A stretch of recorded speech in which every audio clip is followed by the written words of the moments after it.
Bienvenue dans ce nouvel épisode de Bip Bip. Je suis Alexandre Popiolek, doctorant en psychologie sociale sur le sujet de la confiance dans la santé et fondateur d'Empathia, mon entreprise de recherche et de formation. Dans ce podcast, j'explique comment je réalise et finance ma thèse, construis mon activité et avance sur mon développement personnel. Pour en savoir plus, je vous laisse écouter l'épisode 0 ou le résumé de saison et nous allons maintenant pouvoir commencer.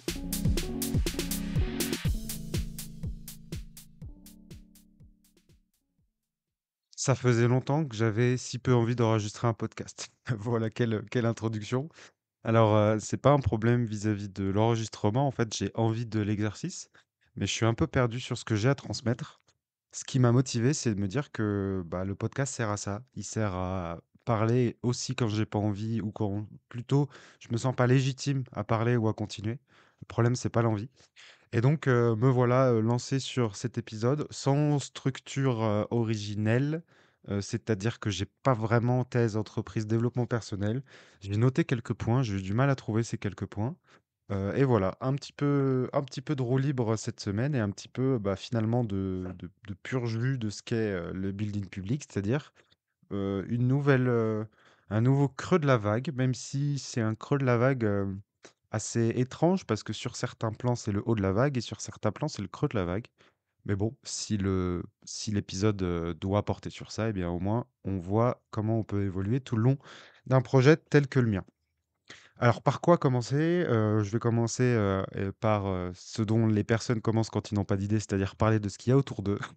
Et autour de moi, j'ai, un énorme post-it, donc en fait, voilà, il y a des gens dans les bureaux qui ont ce genre de choses. C'est une grande feuille qui me sert à limite de tapis de souris sur lequel je peux écrire et j'ai eu la bonne idée, mais également la mauvaise, de lister tous mes contrats, tous mes sujets et de faire une liste de choses à faire. Et en fait, quand je la regarde, ça me fait 1, 2, 3, 4, 5, 6, 7, 8, 9, 10, 11, 12, 13 sujets, 13 dossiers sur lesquels je travaille avec en moyenne 3 cases à cocher. Ouais, je vérifie, mais ouais, en moyenne 3 cases à cocher par sujet. Donc j'ai 13 fois 3, 39 petites cases dans ma tête qu'il faut avancer. Et je crois que c'est quelque chose qui m'a stressé. Mais en fait, ce qui est embêtant, c'est que ces 39 choses à faire, eh bien, elles sont toujours dans ma tête. Et si je me mets pas à les écrire, eh bien, elles viennent, j'ai peur de les oublier. Et si je les écris, en tout cas, en les laissant sous ma vue toute la journée, eh bah, ça peut stresser. Donc, soit on stresse de oublier les choses à faire, soit on stresse parce qu'on a des choses à faire. Alors, voilà peut-être une des raisons du mood du moment, même si je travaille beaucoup sur mon stress ces derniers temps et j'ai peut-être deux, trois choses à vous transmettre. Mais voilà, pour un peu faire part de comment je me sens en ce moment, beaucoup, beaucoup de travail, donc pas d'épisode la semaine dernière parce que vraiment beaucoup de travail, 7 jours sur 7, et si j'avais un petit peu de temps de disponible, je le prenais pour soit ma vie sociale, soit dormir ou me reposer. Donc voilà, on peut toujours dire j'ai pas eu le temps. Là, voilà, le temps que j'ai eu, je l'ai utilisé à me reposer parce que j'ai vraiment passé là 15, 20 jours à fond, à fond, à fond, à fond. Et puis surtout, le à fond veut dire beaucoup par rapport à l'état dans lequel j'étais en début de saison 3, hein. Donc c'est dur de mobiliser autant de ressources finalement si tôt après mon craquage. Donc il y a des choses positives dessus. La première, c'est que je me ressens capable, de revenir à 100 de mes capacités et de travail et cognitives, et Dieu sait que ça fait, extrêmement plaisir de vous dire ça parce que, bah, j'ai douté, hein, j'ai douté, du fait que je serais plus jamais capable de travailler aussi bien ou autant, même si aujourd'hui, la mentalité, c'est peut-être pas de travailler autant, mais surtout aussi bien. Et puis si je fais les choses plus rapidement, bah, je fais les choses plus rapidement. Et voilà, il y a un petit switch qui se passe là d'arrêter de penser au nombre d'heures travaillées, mais plutôt de penser à la tâche, aux objectifs, à ce que j'ai à faire. Et donc c'est pour ça que, il y a eu un gros point sur, bon, quels sont mes sujets, quels sont mes projets, où est-ce que j'en suis, qu'est-ce que je dois faire, quelles sont les deadlines? Et donc ça fait autant de bien que ça stresse, même si du coup je compense, ces 39 points là, par, hem, bah, de l'organisation en me disant: «Bon, je vais pas faire les 39 points aujourd'hui». Alors il y a quelque chose qui était pas mal, c'est que quand j'ai fait ça, je sais plus, il y a quelques jours, je crois la semaine dernière quand même, et bah, je me suis dit: «Bon, qu'est-ce qui prend 5 minutes? Qu'est-ce qui est facile, qui est finalement stressant et qui prend 5 minutes?» Ça, c'est quelque chose de nouveau aussi, c'est qu'avant, je me disais, bah, qu'est-ce qui doit être fait? Et je fais, par degré d'importance, et aujourd'hui, j'ajoute un degré de stress, et je fais un ratio entre comment, maximiser la diminution de mon stress par rapport au temps de la tâche. C'est-à-dire, est-ce qu'il n'y a pas un mail, un truc qui me prend la tête depuis 3 semaines que je peux envoyer en 2 minutes? Et donc quand j'ai fait ça, je crois que j'ai enlevé, 3 petites cases de: «Ah oui, bon, fallait que j'envoie ce mail, allez, c'est fait». Bah, je crois que c'est des mails, hein, globalement. Je regarde, il y avait un devis à faire, et des mails. Donc bon, en plus, le devis, c'est quelque chose d'assez positif, hein, ça veut quand même dire qu'il y a de l'argent qui va rentrer. Mais voilà, ça fait partie des choses qui, deviennent nouvelles sur ma gestion de mon stress, que je peux vous suggérer, hein, à vous de voir si ça vous correspond. Mais ça a été de plus forcément faire par importance. Mais je vous avais partagé, je crois, un espèce de tableau que je fais sur Excel, qui est un mélange entre, le degré d'importance, le degré de à quel point c'est obligatoire, le temps de travail, et je crois que je sais plus si j'avais mis, mais en tout cas, ce que je rajouterais aujourd'hui, c'est à quel point c'est stressant. Et à partir de là, on pourrait mettre des coefs à des tâches et se dire, bah ça, certes, c'est une tâche qui est pas importante. Par contre, ça me prend la tête, même si vous n'arrivez pas forcément à assigner tout de suite le stress à une tâche particulière, chose qui est mon cas, hein. C'est pas tout le temps facile de savoir pourquoi on stresse. Mais moi, ma stratégie, c'est de me dire: «Bon, là, je stresse. Quel est le premier truc que j'ai en tête?» Et bah, je pars du principe, qui est peut-être faux, que ce truc-là en tête, est une source de stress, et ça a l'air de marcher plutôt bien. En tout cas, voilà, si vous avez vraiment beaucoup de choses à faire, et bah, il y a peut-être deux trois tâches qui prennent chacune 5 minutes, et boum, on passe de 39 points à 36. Donc ça peut être pas mal. Est-ce que je me suis pas trompé, sur les 39? Je me sentirais mal de faire un mauvais calcul, dès le début et de me baser dessus. Je crois que j'avais fait 13 fois 3, non, c'est bon, hein? C'est bon. Voilà, merci pour, le bac plus 6. Je sais faire, 3 fois 13 et les fléchettes. Voilà, jouer aux fléchettes aussi pour améliorer vos capacités de calcul, ça marche bien. Le 3 fois 13, je crois qu'il vient plus des fléchettes que, du bac plus, 5. Bref, donc voilà, pour le stress, ça me fait aussi penser que, il y a une nouvelle, gestion. En fait, je pense que j'avance beaucoup sur mon stress et mon autogestion, et finalement, j'ai peut-être un peu plus de choses à dire, que ça, et en plus, c'est des choses que je pense qui peuvent vous être utiles, et je pense que je l'ai assez rabâché, mais j'aimerais, transmettre des choses plus utiles que raconter ma vie, même si c'est le propre du podcast d'expliquer mon parcours. On parle de parcours de soins chez les, patients, mais il pourrait y avoir un parcours de thèse, et voilà, ça fait partie du jeu. Donc le sujet, c'est que en faisant là ce gros truc avec tous les objectifs, les 13 sujets, les 39 points, je me suis aussi dit que ce qui me stressait, c'était, bah, justement d'avoir un peu tous ces dossiers en tête en même temps, et il y a un grand sentiment de vide, un grand sentiment de vertige face à ces trucs-là, et on se dit: «Tain, je vais pas y arriver». Soit je vais pas y arriver dans les temps, soit j'ai trop d'idées partout, un espèce de stress, de comme s'il y avait 10 personnes qui vous criaient dessus en même temps. En tout cas, dans ma tête, ça, je le ressens un peu comme ça, où je me dis: «Oh là là, je perds pied, quoi». Et bah, la meilleure manière de le faire, c'est, je sais plus si je l'ai dit dans un autre épisode, mais c'est de faire, un jour une tâche. Et alors j'ai malheureusement arrêté d'écouter mes épisodes, ce qui fait que j'oublie un peu ce que j'ai dit, donc j'espère que je me répète pas trop. Hésitez pas à me le dire en tout cas, et je referai attention à quel point je me répète. Mais, ça fait partie des craintes pour enregistrer un nouvel épisode. Je me dis: «Tain, à quel point je me rabâche, ou pas?» Mais du coup, j'ai adopté la méthode de faire un jour une tâche, un jour un sujet, et ça marche plutôt bien parce que ça me laisse un peu la liberté de me plonger vraiment dans mon sujet. Ça paraît ça paraît peut-être archaïque, mais c'est peut-être très dépendant de ma manière de fonctionner et de là où j'en suis. Mais en fait, quand vous avez plusieurs dossiers qui viennent d'un coup, qui devraient rapporter de l'argent et dont la deadline est proche, et ben c'est très difficile. Par exemple, on va prendre un cas, simple. Le contexte dans lequel je me suis retrouvé, c'est, imaginons, on est le 1er novembre et j'ai 5 dossiers à rendre le 15 novembre. Soit, je fais dossier par dossier, mais peut-être que le cinquième dossier, je le commence le 13 novembre, soit je commence tous les dossiers en même temps et au moins j'ai l'impression d'avancer, le plus rapidement possible sur chaque dossier. Et en fait, la première solution, a l'air, en fait, peut stresser. En fait, les 2 solutions peuvent stresser.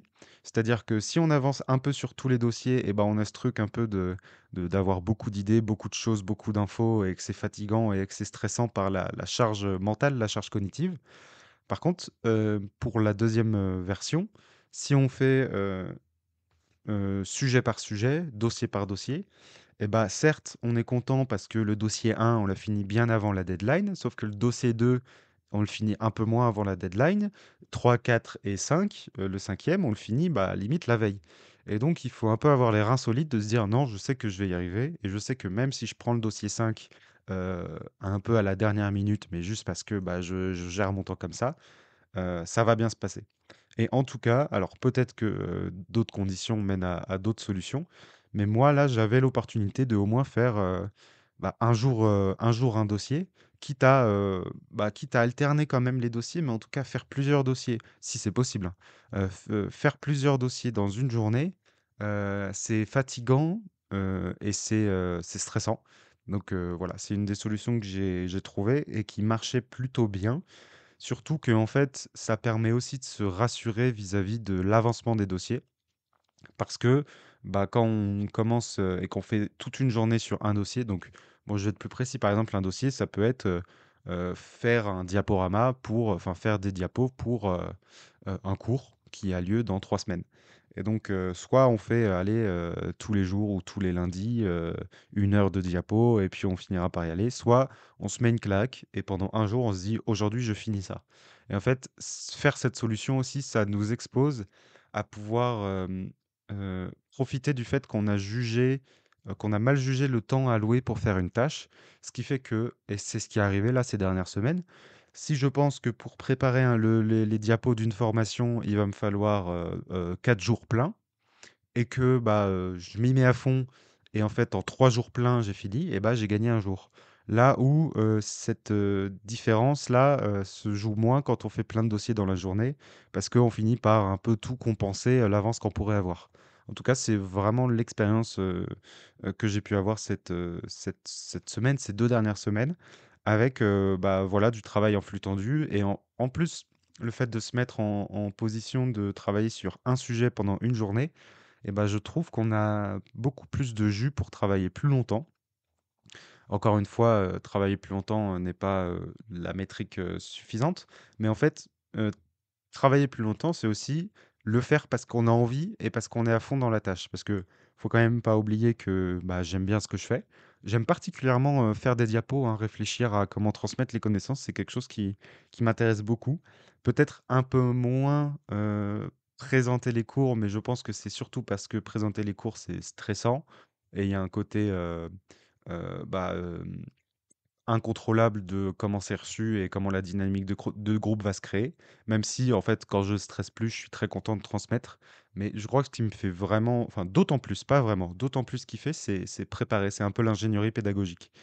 Et donc, je me suis perdu. J'aime bien faire des diapos. OK, c'est la première fois que j'ai dû faire pause et réécouter 10 secondes en arrière pour voir ce que je voulais vous dire. Donc je parlais, de une tâche, un jour, pour dire que justement, quand on aime ce qu'on fait, et c'est là, les wagons que j'ai perdus. Quand on aime ce qu'on fait, et bah, si on est à fond et qu'on n'est pas loin de finir une tâche, et ben on a la capacité de travailler un peu plus. Là où, si, un lundi, je veux travailler sur 4 dossiers et que je finis, le troisième dossier à 16 heures, et bah, recommencer un nouveau dossier à 16 heures, c'est très fatigant et des fois, ça fait partie des fois où, je m'en veux, je me force et je suis pas dedans et cetera. Alors que si on fait un dossier de 9 heures à 19 heures, et bah, en fait, ça va beaucoup plus parce que quand on est, par exemple, pour préparer des diapos, quand on n'est pas loin de la fin à 1 ou 2 heures près, c'est beaucoup plus simple de continuer, 1 ou 2 heures plutôt que d'arrêter et de prendre un nouveau dossier. Donc voilà, pensez à, faire, un jour une tâche, le plus possible. C'est quelque chose qui marche bien avec moi. En tout cas, vous pouvez tester pour vous. Tant qu'on est dans la rubrique gestion du stress, j'ai un nouvel outil aussi, qui me fait beaucoup de bien et que je peux vous transmettre. En fait, je vais commencer par vous expliquer une de mes craintes, qui vient de nulle part quand je fais de la formation. C'est, la peur de faire trop court. Je sais plus non plus si je l'ai déjà dit, mais, je suis, obsédé par le fait de faire un cours, trop court. C'est-à-dire que si on me paye pour faire un cours de 3 heures et que je fais 2 heures, ça me stresse de le faire. Alors que fondamentalement, on s'en fiche un peu, tout le monde s'en fiche. Enfin, faut pas que je fasse 1 heure pour 3 heures, mais encore, même si ça arrive, bah, les commanditaires seront pas contents et voilà, enfin, c'est pas la fin du monde, quoi. Mais comment je l'appréhende, c'est quelque chose, de qui est la fin du monde. Alors je pense que en fait, la raison à ça, c'est que je réfléchis tellement, à, la conception du cours que je me dis: «Bon, la dernière variable pour prouver que je suis un bon prof», parce que c'est ça qui est mis en jeu, hein, c'est, de tenir le temps. Parce que je sais que, le cours est bien pensé. Maintenant la dernière variable, c'est est-ce qu'il dure assez longtemps? Et je crois que je me suis enfin, je sais pas que je crois, je me fixe beaucoup trop sur cette variable qui finalement n'est pas importante, n'est pas pertinente, parce que je pense qu'elle est pas du tout corrélée, à la qualité d'un cours, voire elle est décorrélée parce que je pense qu'un prof qui se permet de lâcher ses élèves avant, soit il est très, très nul, soit il est assez bon pour se dire: «Bah, je vais pas meubler, j'ai dit ce que j'avais à dire, donc je lâche les personnes et c'est pas grave». Alors que quelqu'un qui fait, tout le temps 3 heures, bah, on sait pas s'il a meublé ou si juste, il lit son cours et que c'est toujours tellement, linéaire parce que pas vivant, donc sûrement un peu chiant que, bah, les personnes, continuent, toujours les mêmes cours qui font toujours 3 heures, et comme ça, ils se protègent, de ce petit pic à l'estime de soi de se dire: je suis pas capable de parler 3 heures sur ce sujet». Parce que c'est ça le sujet fondamental, hein, qui est peut-être, qui sera peut-être ridicule à vos yeux, parce que même moi je le trouve ridicule, mais c'est de se dire: «Bon, je suis pas capable, je suis psychologue et je suis pas capable de faire un cours de 3 heures sur tel sujet». Et ça, c'est quelque chose qui revient tout le temps, mais je crois que je commence enfin à enterrer un peu cette crainte.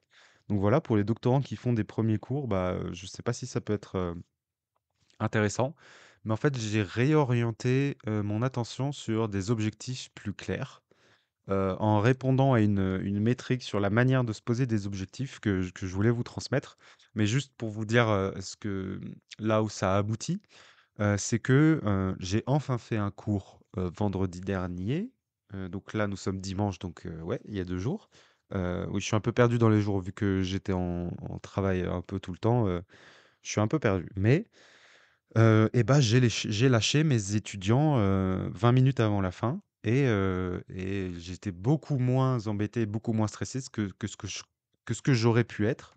Alors évidemment, c'est pas quelque chose, qui part, de tout ou rien, hein, enfin qui part, pardon, c'est pas français du tout.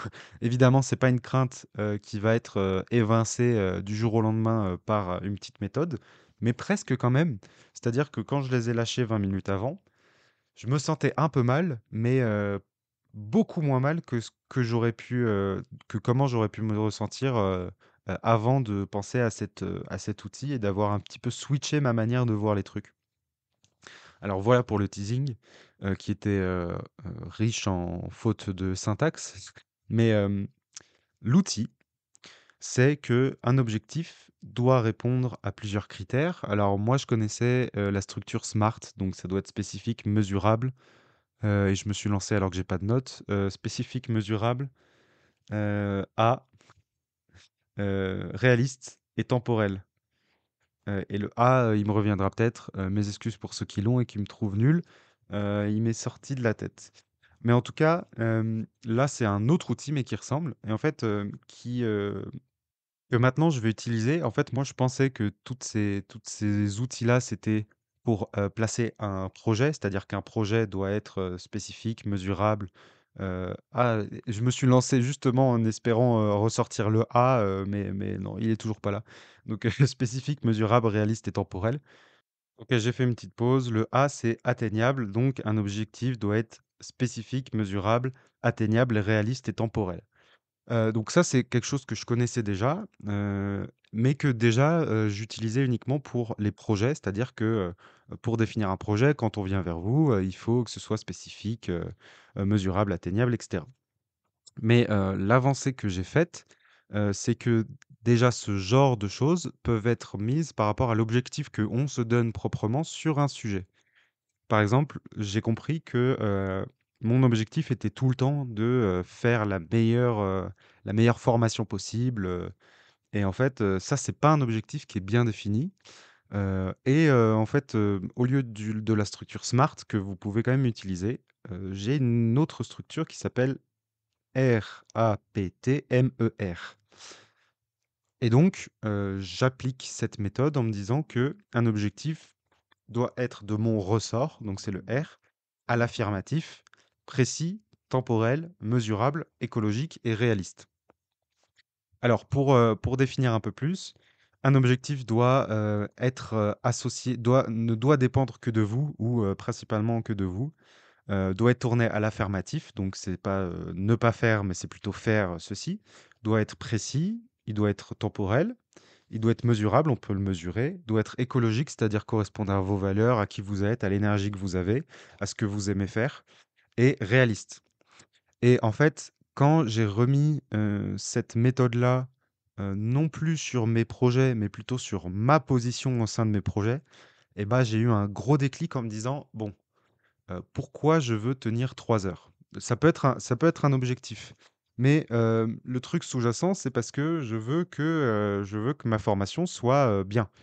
Et sauf que faire une bonne formation, c'est pas du tout un objectif qui est, précis, ni mesurable, bah, si, c'est peut-être réaliste, mais c'est ni précis ni mesurable. Et en fait, quand je reviens à pourquoi j'avais pris ce critère-là, déjà le fait qu'une formation dure 3 heures ou qu'une formation dure 2 heures, étant donné que je fais en sorte que mes formations et mes cours soient vivants, et bah, c'est pas contrôlable. Donc c'est pas forcément de mon ressort de faire un cours de 3 heures parce que, et je vous l'ai déjà dit ça, je le sais dans d'autres épisodes, on prévoit des activités, on pense que ça va durer 1 heure, mais ça va durer une demi-heure, et inversement. Ou des fois ça dure 10 minutes alors qu'on a prévu 40. Et donc il peut très bien y avoir des jours où, un cours de 2 heures un cours de 3 heures prend 2 heures, et c'est ce qui m'est arrivé. Mais je l'ai bien vécu parce que du coup, au lieu de me dire: «Je veux que mon cours dure 3 heures», ce que je veux vraiment c'est, bah, transmettre des bonnes informations. Et en fait, quand on va dans le champ de: «Je veux transmettre des informations pertinentes», là, c'est quelque chose qui est de mon ressort parce que c'est moi qui sais ce que je dis. C'est à l'affirmatif, donc je veux transmettre telle information, telle information. C'est précis parce qu'au lieu de dire: «Je veux transmettre de bonnes informations», on peut dire: «Bon, je forme sur ce sujet aujourd'hui. Voici les grandes idées que j'ai envie de transmettre». C'est temporel parce que, bah, là, c'est facile, hein, aujourd'hui, il faut que j'ai dit ça, ça, ça. C'est mesurable parce que, je peux faire une liste exhaustive des informations, des grands points que j'ai envie de transmettre, et donc je peux dire: «Bah, j'en ai transmis 4 sur 5, 3 sur 5, ou j'ai tout transmis». C'est écologique parce que, bah, ça, il faut que ce soit un peu opérationnalisé, mais c'est écologique dans le sens où, ça me remet, la tête dans, transmettre de bonnes informations et être, pertinent vis-à-vis des personnes. Donc moi, c'est quelque chose qui me fait plaisir. C'est quelque chose qui est pas beaucoup plus coûteux, et puis voilà, éthiquement, il y a pas de barrière et cetera. Là, l'écologie, c'est peut-être un peu moins, pertinent dans cet exemple, mais il est très important. Et le réalisme, bah, c'est assez bah, là, c'est à moi de définir. Si je dis, j'ai envie de transmettre, 45 idées en 2 heures, c'est pas réaliste. Par contre, voilà, j'ai envie de transmettre 5 ou 10 idées, en 2 heures, c'est un peu plus réaliste.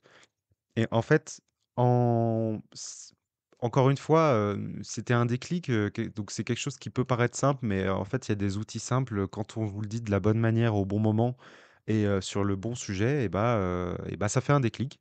Donc moi, ça m'a fait un déclic sur: «Ouais, en fait, je peux vraiment avoir, ce cadre-là à chaque fois que je stresse pour quelque chose».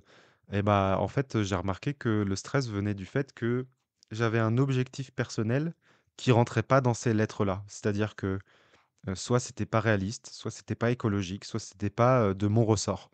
Et quand, maintenant je m'imagine aller dans des événements qui potentiellement me stressent et que je redéfinis des objectifs, qui rentrent dans RAPTMER, et bah, je me sens beaucoup mieux. Donc là, pour l'histoire de finir un cours plus tôt, et bah, je savais ce que je voulais faire. Donc mes objectifs, c'était pas de juste être le meilleur prof de tous les temps, parce que c'est pas précis et pas réaliste, et cetera. Mais c'est plutôt de dire: «Bah, déjà, je dois y aller». Mais bon, on va dire que c'est un premier niveau et après, j'ai envie de transmettre cette idée-là, cette idée-là, cette idée-là et je les ai marqués sur une feuille et bizarrement, c'est venu le jour où, en effet, mon cours, bah, était un peu plus court que d'habitude et à partir de, quand il restait encore, quelque chose comme 45 minutes, je me suis dit: «Oh là là, je deviens court là, j'ai plus grand chose à transmettre». Mais je me suis rappelé, j'ai regardé ma feuille, j'ai dit: «Bah, il y a cette idée-là et cette idée-là que j'ai pas encore mis en avant». Donc je pose des questions, je mets ces idées en avant et puis, bah, il reste 20 minutes et je regarde ma feuille, j'ai tout dit. Les gens ont l'air d'avoir compris. Donc je leur dis: «Bon, bah, écoutez, je vous ai transmis tout ce que je voulais vous transmettre, vous pouvez partir». Et là où je pense que j'aurais été abattu et bah, j'ai eu certes un petit goût amer, hein, parce que comme je l'ai dit, du jour au lendemain, je vais pas totalement abandonner cette pression nulle de durer, longtemps en formation. Mais bah, je l'ai quand même bien vécu parce que en effet, j'ai répondu à mes objectifs. On était un vendredi après-midi, donc autant vous dire que les étudiants, finir, 20 minutes plus tôt, c'était juste positif pour eux et puis si moi j'ai transmis mes objectifs et que eux sont contents, je vois pas pourquoi je me serais embêté à meubler 20 minutes de plus. Donc voilà, après, il y a très souvent des objectifs, qui sont contractuels, hein. Je vais avoir une formation, sur le burn-out, je peux pas, faire une formation qui dure 5 heures au lieu de 7. Mais franchement, à 20 minutes, même 30 minutes et même sur une journée, 1 heure près, si c'est justifié et si je suis capable de dire à l'organisme de formation avec lequel je suis associé: «Bah oui, ça a duré 1 heure de moins parce que, ça, mais j'ai eu le temps de transmettre tout ça. Par contre, bah, voilà, le travail de groupe, il a été plus rapide. Et bah, sincèrement, je pense que peu de gens, me diraient, quelque chose de négatif, à ce sujet. Surtout que, et bah, on peut faire court la première fois et se dire: «Bon, bah, OK, bah, écoute, si tu as mal jugé, le temps de ton exercice, tu rajoutes un sujet» et voilà. Donc franchement, je pense que les organismes de formation je parle de ce sujet parce que c'est quelque chose qui peut me stresser, hein, être associé à un organisme de formation, faire trop court et qu'on me dise, enfin voilà, qu'on me dise, «Tu un mauvais prof, tu vu ton cours, il a duré 2 heures de moins», bla bla bla. Ça fait partie des craintes qui sont, pas très, pas très objectives, mais bah, ça rentre en tête et on a un peu peur, hein. Je pense que c'est le goût de bien faire, donc ça reste positif. Mais voilà, quand je pense à cette crainte-là, mais je me dis: «Bah, ceux qui s'énervent parce que je fais 1 heure de moins et qui, je sais pas, rompent mon contrat, bah, c'est finalement des gens avec qui je veux pas travailler parce que s'ils sont attachés par le nombre d'heures et qu'ils sont pas capables de m'écouter et que je leur dise: «Oui, c'est vrai que là, j'ai fait plus court, mais je vous propose de rajouter un exercice». S'ils me virent dès la première fois et bah, c'est que finalement, j'aurais eu des problèmes avec cet organisme de formation une autre fois. Et que du coup, il me reste que les bons et les bons comprendront que soit la réponse des objectifs pédagogiques est plus important que le temps, ce qui fait que bah, il me dirait rien, soit au pire des cas, je dis oui, c'est vrai que je fais plus court et bah je vais réfléchir à un exercice supplémentaire pour tenir dans le timing pour lequel on a signé. Voilà. Donc ce cadre-là, le ressort, l'affirmatif, objectif précis, temporel, mesurable, écologique et réaliste marche très, très bien chez moi et bah, je vous le conseille si jamais, vous êtes un peu stressé comme moi et parce que je pense que c'est la deuxième condition et que ce stress vient du fait que finalement, vous avez un objectif d'être, bon, d'être, le meilleur, pas le meilleur parmi les autres, mais le meilleur parmi soi-même. Moi, je veux être la meilleure version de moi-même, mais pas forcément le meilleur dans la salle. Mais, sauf que la meilleure version de moi-même, ça veut pas dire grand-chose. Et du coup, je pense que, je partais déjà, vaincu, parce que les objectifs étaient irréalistes, pas de mon ressort ou pas précis. Et donc quand on va, bah, je vais donner un autre exemple justement qui me permet de faire une annonce. Alors annonce, je peux enfin vous dire que j'ai gagné le prix Pépite, 2024, régional, dans le Pépite de, j'allais dire de ma juridiction, mais non, de ma région. Oui, donc je suis lauréat régional, donc voilà, dans le Pépite de ma région, à Reims. J'ai le prix Pépite régional et donc c'est associé à une somme de 2 000 € qui m'a gentiment été, j'allais dire offert, mais donné, puisque j'ai gagné, donc je sais pas si c'est un cadeau. Mais oui, oui, c'est bon, bref, ça m'a été donné, qui m'a permis d'acheter un PC, un très bon PC, et j'en suis très content. Et bien, il y a eu cette remise des prix. En fait, c'est un prix que j'ai gagné je sais même plus, je crois en juillet ou en septembre, et ça n'a pu se faire, la remise des prix officielle n'a pu se faire qu'en novembre, donc je peux enfin communiquer. J'ai eu, l'honneur, de me voir attribuer, un trophée déjà, et un vélo qui m'a été offert par Transdev. Alors je dois peut-être pas le dire, mais bon, ils le font aussi pour de la communication, et j'ai rien de négatif à dire sur eux, donc on verra si, on verra si Transdev, me traîne au tribunal, mais justement j'ai apprécié le cadeau.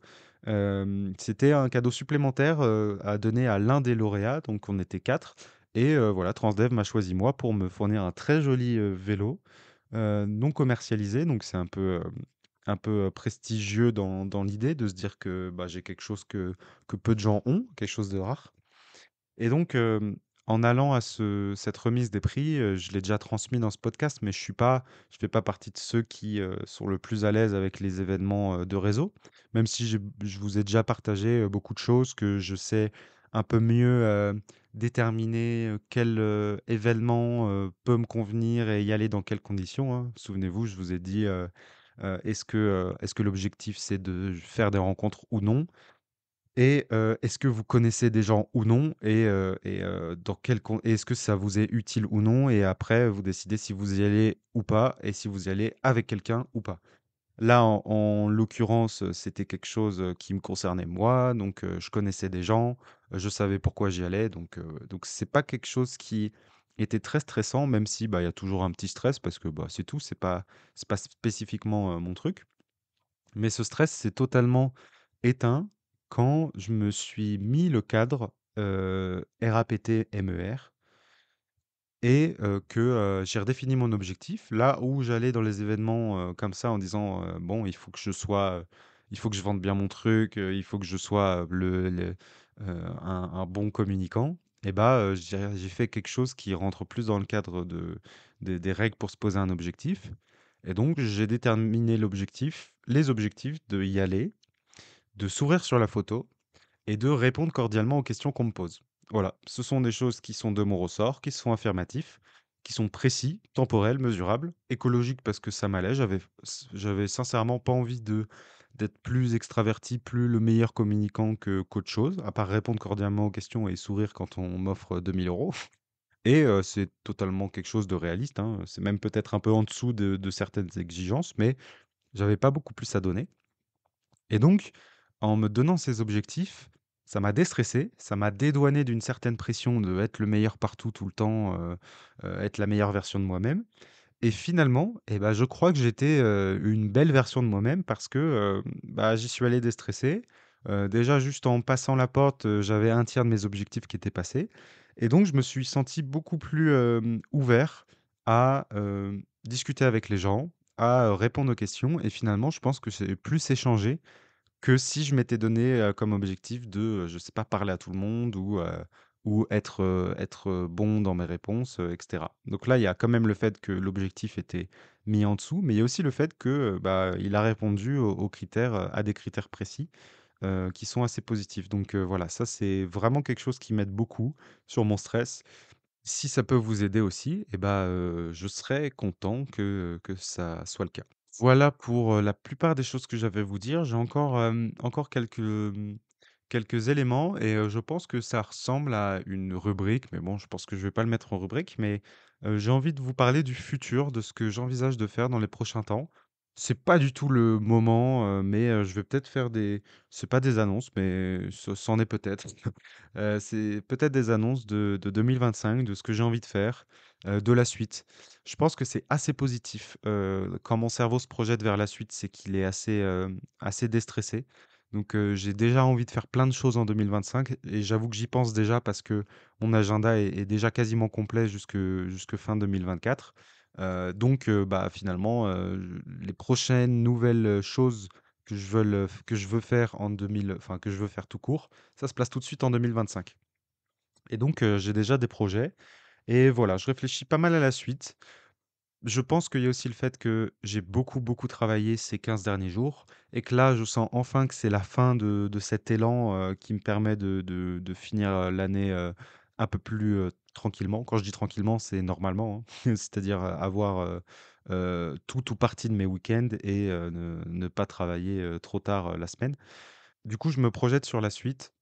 C'est ce travail-là que j'ai beaucoup fait a quand même mené au fait que, mon alimentation et mon sport étaient moins, j'étais moins, régulier dessus. J'ai pas pris un peu de poids, mais voilà, je sens que physiquement, il y a 2 petits kilos, qui ont été pris. C'est pas grand-chose, mais bon, voilà, je suis assez, strict, vis-à-vis de mon apparence physique, donc ça me touche un peu. Donc voilà, sur le futur, je me souhaite quand même de reprendre le sport, de reprendre la marche et potentiellement les bonnes habitudes. Sachant que j'en ai très peur, hein. Je sais que, une partie de ces bonnes habitudes sont la cause du craquage de la fin de saison 2, début de saison 3. Bon, il y a eu un événement perso, hein, aussi, je pense que vous l'avez compris, qui a été, la goutte d'eau, mais je me rends compte quand même du processus dans lequel je me suis mis, qui était, de me donner trop d'habitudes, mais aussi, de ce que je vous ai dit et j'espère que vous l'avez compris en même temps que moi parce que ça commence à faire, longtemps que j'en parle et que vous me voyez, évoluer. Que c'est pas forcément le nombre d'habitudes, qui, peut causer à la perte, mais c'est plutôt la manière de le voir et je pense que par rapport aux nouvelles habitudes, je pourrais peut-être essayer d'appliquer mon nouveau cadre là, RAPT-MER parce que, je pense que c'était pas ni réaliste ni écologique. C'était réaliste quand même parce que j'ai réussi à les faire, ces bonnes habitudes, mais c'était pas écologique dans le sens où, est-ce que j'avais autant d'énergie pour faire autant de bonnes habitudes d'un coup? Et c'était pas temporel et puis, voilà, mais j'aimerais bien quand même, parce que finalement, je me sentais bien, hein, sur, le début d'année 2024 avec les bonnes habitudes, bien marcher, beaucoup marcher, faire du sport, bien manger, méditer. J'étais quand même dans une ambiance générale, assez positive et puis, assez forte en estime de soi parce qu'on se dit: «Ah c'est cool, je fais plein de trucs, je me sens bien». Je me sentais quand même bien, hein, en fait. Le problème, ça a été d'en rajouter et peut-être de le faire pour les mauvaises raisons et c'est là où le côté écologique revient, c'est de se dire: «Pourquoi je le fais? Est-ce que je le fais juste pour être le parfait, petit entrepreneur? Est-ce que je ressens les effets de ce que je fais? Si au bout de 3 mois de méditation tous les jours, je ressens pas des effets, pourquoi je continuerais?» Hem, voilà, j'aimerais bien me projeter en 2025 vers une reprise des bonnes habitudes, mais de manière, heu, plus réaliste sur le long terme et qui me m'aide, réellement. Donc je vais y réfléchir, mais essayer de retrouver une, un plaisir dans l'évolution personnelle, sans retomber dans les travers, dans lesquels, je suis tombé. Donc ça, c'est une grande question à laquelle j'ai pas de réponse. Comment reprendre des bonnes habitudes, sans recraquer et juste se remettre de la charge de travail, perçue? Ouais, je trouve que c'est le bon terme, charge de travail perçue. Parce que et justement, c'est un peu le déclic qui arrive en ce moment, c'est, hem, je pense que je vais arrêter de dire que j'ai du travail, par exemple. Là, on est dimanche, j'ai des trucs à faire. Est-ce que c'est du travail? Je sais pas, peut-être. D'ailleurs, est-ce que ce podcast est du travail? Bah, en fait, il y a 6 mois, j'aurais dit oui, mais maintenant, bah, non. En fait, peut-être que juste j'aime bien le faire. De toute façon, c'est simple, hein, si tout travail mérite salaire, je gagne pas d'argent. Peu d'entre vous, enfin non, non, si, j'allais dire peu d'entre vous m'écoutent, mais justement, tous ceux qui entendent ce message m'écoutent. Donc 100 des gens, qui m'écoutent, m'écoutent. Bref, mais je vous l'ai déjà dit, hein, il y a pas énormément de personnes qui m'écoutent et bah, du coup, c'est pas un travail, c'est peut-être une passion et je pense qu'il faut aussi arrêter, en tout cas moi, là où j'en suis. J'ai le sentiment que, tout mettre dans des obligations et tout mettre dans du travail, rigide, c'est quelque chose qui me stresse plus et donc je préfère dire que j'ai des trucs à faire. Aujourd'hui, j'ai des trucs à faire, et c'est potentiellement rémunérateur. Mais vu que je tourne quand même beaucoup, de mes activités sur du plaisir et bah, voilà, il faut arrêter de se prendre la tête à se dire que c'est du travail, donc c'est dur, donc c'est difficile, donc c'est stressant, donc c'est fatigant. Bref, donc projection pour les prochaines semaines ou même pour 2025, hein, je pense que je vais quand même me laisser assez tranquille jusqu'à fin 2024. Non pas moins travailler, mais juste pas me rajouter des trucs parce que je pense qu'il y a aussi, bah, il faut se laisser quelques mois pour que je revienne, Vraiment, en bonne santé, hein, parce que là, il y a des sujets de santé qui sont pas réglés. Mais, 1 point, revenir aux habitudes, au sport. Alors, deuxième point, sur mes projections 2025, c'est justement, essayer de, remettre un peu en avant ce projet, ce podcast. Je le dis, et je le dis honnêtement et en toute transparence, hein, c'est dur de se motiver à faire, 1 heure de podcast. Bon, je fais plus non, je fais pas 1 heure. De faire entre une demi heure et 1 heure de podcast toutes les semaines. Bon, je fais pas toutes les semaines, mais bref. Justement, j'avoue que c'est dur de tenir le podcast sachant que peu de gens m'écoutent. Ça va faire bientôt 1 an, hein, en tout cas, je me projette tellement en 2025 que dans ma tête, ça fait déjà 1 an. Mais ouais, je pense que j'aimerais bien être un peu plus écouté. Du coup, n'hésitez pas à m'aider, hein, à le partager, communiquer, noter sur Spotify. Mais bon, je pense que j'ai beaucoup à faire aussi sur la communication, hein. Je suis même pas très clair sur LinkedIn, sur ce que je fais, au quotidien. Les gens pensent que j'ai arrêté le podcast. Les gens découvrent que je fais un podcast alors que c'est marqué sous mon nom. Donc je suis largement, conscient que, la responsabilité, ne vous incombe pas.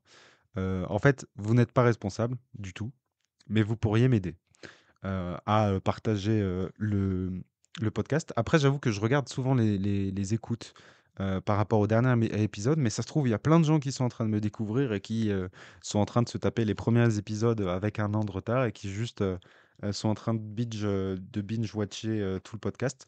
Je verrai, hein, ça se trouve, il y a des gens qui vont m'appeler dans 2 ans en me disant: «Waouh, je viens de découvrir ton podcast» et je serai, j'espère, je sais pas, déjà docteur ou, PDG d'une multinationale, mais ça, on verra. Mais dans tous les cas, c'est pour ça que je me projette vers, 2025, avec une meilleure communication. Il faudrait quand même que j'essaye de mettre, des formats courts sur, les réseaux. Ça me fait peur, hein, franchement, ça me fait peur parce que j'ai quand même l'impression de sauter dans le grand bain. Il y a quelque chose, où je dis: «Oui, en effet, c'est dur de se motiver à faire, un long podcast pour, pas énormément d'écoute».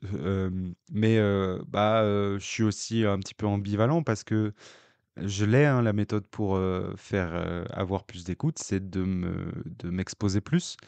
Mais, c'est compliqué d'avoir à la fois ce confort du cocon dans lequel on se met, de se dire: «Bah, justement, pas beaucoup de gens m'écoutent». Mais que ce soit pas motivant parce que si demain je commence à me mettre sur TikTok à, finalement redire un peu souvent sur LinkedIn que j'ai un podcast parce que même les gens de LinkedIn, je pense qu'ils l'ont pas tous compris et peut-être que je me sentirais moins à l'aise donc voilà, c'est pour ça que je vous donne pas de responsabilité, mais j'explique, le dilemme dans lequel je me pose. Maintenant, est-ce que j'ai plus peur de m'exposer ou est-ce que j'ai plus, envie, d'être vu, c'est à moi de voir. Je pense que j'ai pas encore l'énergie et j'ai encore beaucoup de travail pour me projeter sur ça. Mais en 2025, j'aimerais beaucoup plus, heu, axer ma communication vers le podcast et vers potentiellement, une deuxième version du podcast, ou en tout cas un hors-série qui serait je sais plus si je l'ai dit non plus, mais qui serait, j'ai envie de faire un podcast sur le lien entre l'entrepreneuriat et la recherche avec invité. Donc j'y réfléchis, je vais essayer de tourner, je sais pas si j'aurai le temps, hein, parce que ça va vraiment vite, les semaines, mais j'aimerais bien, tourner le premier épisode, avant la fin de l'année pour pouvoir le sortir, début janvier et faire, voilà, un espèce d'effet d'annonce. Mais voilà, j'aimerais interviewer des gens qui font de la recherche et de l'entrepreneuriat parce que, je crois que c'est un peu ça mon sujet fondamental, hein. Je crois que Bip Bip, revient à ça, je sens que c'est un peu ma spécificité, c'est de faire de la recherche et que potentiellement mon projet, c'est pas former les professionnels de santé, c'est, hem, privatiser la recherche ou faire de la recherche, en indépendant. Je crois que c'est ça le sujet qui m'intéresse le plus et donc j'aimerais bien me faire du réseau et transmettre, et comprendre ce milieu-là et vous transmettre un peu comment on peut faire aujourd'hui de la recherche et de l'entrepreneuriat ou alors de la recherche en indépendant, de la recherche privée. Voilà, c'est des thématiques qui m'intéressent beaucoup et j'aimerais bien faire un hors-série dessus donc je me vends pas, hein, là on est vraiment dans le building public. Je vous échange mes réflexions même si, c'est déjà lancé, hein. J'ai déjà une idée de mon premier invité. J'ai déjà une validation de mon premier invité. Mais j'aimerais bien le faire en 2025. Faut que je trouve l'énergie, le temps, et que je enlève mes craintes, tout simplement. Hem, bon, j'ai envie de vous expliquer ce que je pense, sur ce sujet. De toute façon, je viens de le dire, vous n'êtes pas beaucoup, donc voilà, vous êtes en avant-première sur mes idées. Puis si je garde tout, pour, faire des grandes annonces et bah, j'ai plus de podcast non plus. Donc voilà. Ce que je compte faire, je réfléchis en fait à comment, déjà, est-ce que le podcast sera filmé ou pas? Et s'il est filmé, en fait, moi évidemment que je suis plus à l'aise à l'oral, enfin sans être filmé. Mais déjà, je pense que ça s'apprend, hein, d'être à l'aise devant une caméra et en fait, le problème d'être filmé, c'est que, est-ce que j'invite les invités quelque part? Mais dans ce cas, niveau logistique, c'est beaucoup plus compliqué et même niveau financier, bah, il faut que je loue un studio d'enregistrement, et que je me déplace potentiellement parce que les gens sont pas tout le temps, bah, imaginons que les gens ne soient pas en France, globalement ou qu'ils soient loin en France, ça demande du temps et de l'argent, chose que j'ai pas tout de suite. Ou sinon, il y a une version filmée, et donc oui, le fait de filmer, bah, c'est intéressant pour, la diffusion, hein. Les podcasts filmés, que ce soit en format court ou en format long sur YouTube, c'est quelque chose qui marche bien donc voilà, c'est quelque chose qui pourrait m'aider à me faire connaître. Mais pour éviter les problèmes logistiques, je me demande si je pourrais pas trouver un moyen de faire des visios de bonne qualité avec, en fait, j'imagine partager un fond. Enfin, vous savez, on peut faire des visios dans lesquelles, on met un fond derrière nous et je me demande si je pourrais pas créer des images où, bah, mon fond serait quasiment le même fond que l'autre personne, ce qui pourrait nous faire croire qu'on est dans la même pièce, voire qu'il y a un champ contre champ et d'essayer de faire en sorte que les personnes, aient une bonne qualité vidéo pour pouvoir, faire un montage où on a l'impression qu'on est en physique. C'est mon idée. Je suis peut-être en train de vous donner une idée, qui est potentiellement monnayable parce que je pense que ça peut répondre à beaucoup de problèmes, pour ceux qui veulent faire des podcasts. Mais donc, ce que j'aimerais faire, c'est, ouais, imaginer, un fond de podcast et que en fait, la personne chez elle, en plus du micro, s'enregistre avec son propre téléphone parce qu'aujourd'hui les micros des téléphones sont très bien pour avoir une qualité audio, largement supérieure à si j'enregistrais, je sais pas, la visio et voir comment, m'assurer qu'ils aient une bonne qualité de caméra et qu'ils chargent un fond qui est similaire au mien pour voilà, donner l'impression qu'on est dans la même salle. Je réfléchis à ça, ça pourrait être intéressant et je pourrais avoir, quelque chose de qualité mais à distance et du coup allier, la richesse du contenu et la facilité logistique. Voilà, mes réflexions sur ce podcast-là. Il faut que je trouve un nom, je sais pas, je crois que j'ai eu l'idée d'un nom, c'était «Le Bateau» parce que, j'ai l'impression que la recherche en indépendant et l'entrepreneuriat, dans la recherche ou la recherche dans l'entrepreneuriat, c'est comme, un bateau dans lequel il faut sauter, on est tous un équipage, assez restreint et que c'est un peu une aventure, dans laquelle il faut aller. En tout cas, j'ai le sentiment, il y a des gens qui font ça depuis 10 ans, 15 ans, mais j'ai le sentiment qu'il y a un espèce de vent, qui mène beaucoup de gens de mon âge, à commencer à réfléchir, à se dire: «Mince, vraiment la recherche dans le public, il y a des limites. Qu'est-ce qu'on fait? Comment on fait pour faire de la recherche, de l'entrepreneuriat ou de la recherche en indépendant?» Et que ce saut dans le vide, ce saut dans l'océan, de difficultés qu'est de faire de la recherche, et de l'entrepreneuriat et bah, ça peut être matérialisé comme, un bateau dans lequel je vous propose de monter et dans lequel qu'on essaye de naviguer, dans, les eaux, troubles, de ce projet-là qui peut nous être similaire. Voilà, il y a un peu cette métaphore-là qui m'intéresse, donc sinon c'est un train, mais voilà. Donc j'aimerais en faire un hors-série et qu'on puisse avoir des gens super intéressants qui ont déjà sauté le pas, qui ont déjà sauté dans le bateau. Voilà mes réflexions sur ce podcast. Donc faire ce podcast, potentiellement le filmer, en faire des formats courts et voilà, améliorer un peu ma communication sur ce projet que j'aime bien, hein, pour l'instant, c'est limite pour moi. C'est pas inscrit dans mon modèle économique, même si ça pourrait. Mais voilà, c'est dommage, hein, je lâche, entre une demi heure et une heure, bah, j'allais dire par mois, mais vu que là, je suis pas forcément toutes les semaines, allez, je lâche 2 heures de contenu pa 2 heures de contenu par mois, sur, des plateformes et je m'en sers pas, et puis même je suis pas, beaucoup écouté alors que ça pourrait m'intéresser, hein, parce que j'ai vraiment, ce qui est fondamental derrière ce podcast, c'est que c'est compliqué pour moi, de faire ma thèse et de la financer et on me demande de plus en plus comment je fais et bah, j'essaye justement d'expliquer comment je fais, comment je l'ai vécu et j'ai tellement envie de créer cette histoire, de vous expliquer pendant, X années, comment j'ai fait ma thèse et de pouvoir même pour moi regarder derrière et me dire, bah, voilà, j'ai documenté, toute cette thèse. Je trouve que c'est un projet, bah, moi qui m'aurait grave intéressé de suivre donc j'ai envie de livrer ça et c'est pour ça que, bah, on va pas se le cacher, être un peu plus écouté, ça me ferait plaisir.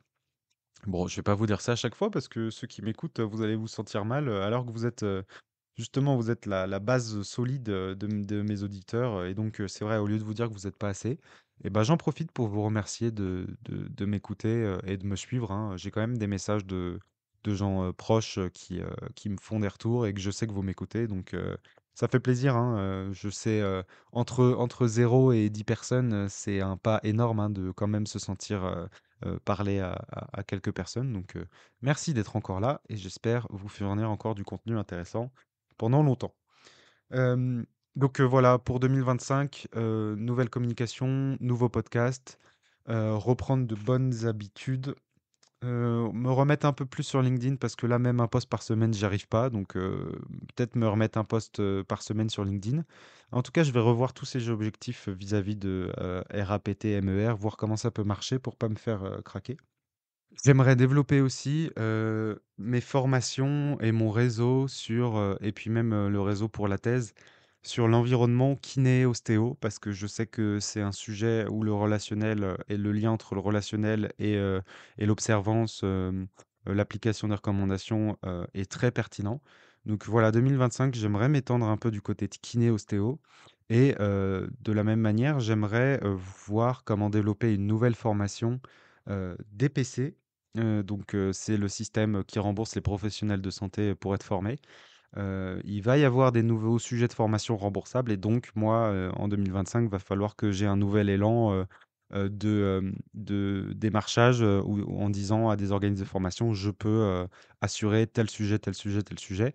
Parce que c'est, bah, c'est quand même le modèle économique, assez stable qui, commence à marcher, c'est que je me suis inscrit, dans, des attentes institutionnelles qui disent: «Bah, tel sujet, peut être remboursable». Je suis associé à un organisme de formation qui me trouve des professionnels de santé et qui leur dit: «Bah, signez en bas, vous serez remboursé et vous êtes formé sur tel sujet». Donc ça, c'est un petit peu un cercle vertueux dans lequel, je pense qu'il faut que je continue à m'inscrire. Mais voilà, c'est objectif, 2025 et voilà, ce n'est pas une annonce, mais il faut aussi que je travaille avec une structure qui m'a proposé d'envisager, hein, c'est pas une annonce, qui m'a proposé d'envisager, de faire un webinaire sur la confiance. Donc, en 2025, il va falloir que, je prépare, quelques diapos et heu, construise, un webinaire d'une heure en me disant, comment je peux, transmettre la confiance et créer, quelque chose, d'1 heure, d'assez solide pour pouvoir le vendre plusieurs fois. Donc ça, c'est un peu mes pistes, de 2025. Voilà, je crois que je vous ai, dit, ce que j'avais en tête. Comme souvent, moins j'ai l'impression de vouloir dire des choses, plus j'en dis. Ça doit être, l'épisode le plus long de la saison 3. Et bah, voilà, j'espère que j'ai été intéressant, que ça a pas ressemblé à quelque chose de trop diffus ni de trop meublé. Bon, de toute façon meublé, là, pour le coup, j'ai pas d'heure à tenir donc voilà, j'ai dit ce que j'avais à vous dire. J'espère que vous avez apprécié ce podcast. N'hésitez pas à le partager à des amis, à mettre des étoiles, à venir me voir sur LinkedIn et sur YouTube. J'espère que vous avez passé, une bonne semaine, même que les 2 dernières, semaines ont été bonnes et que, vous allez pouvoir passer des bons moments, à venir. Sur ce, je vous dis à bientôt et je ne sais pas quand, mais ce sera un lundi pour un nouvel épisode de Bip Bip.